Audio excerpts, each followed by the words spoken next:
আল্লাহ পাক রব্বুল আলামিন আমাদেরকে কবুল করুন। হ্যাঁ জি, আল্লাহ আমাদেরকে কবুল করুন, তৌফিক দান করুন। হযরত পীর সাহেব হুজুর আসছেন। হে আল্লাহ, হযরত চরমনায় পীর সাহেব হুজুর হাফিজাহুল্লাহ তাআলা ওয়া রাহ, আল্লাহ ওনাকে হাজী ইমদাদুল্লাহ মুহাজির মক্কির মতো কবুল করেন ইনশাআল্লাহ। আমরা হাতে হাত রাখতেছি, আপনারা প্রস্তুত হন। অনেক হয়েছে, অনেক 50 বছর দিয়েছি।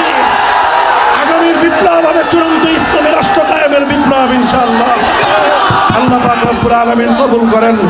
ওয়া আখিরু দাওয়ানা আলহামদুলিল্লাহি রাব্বিল আলামিন। আসসালামু আলাইকুম ওয়া রাহমাতুল্লাহ।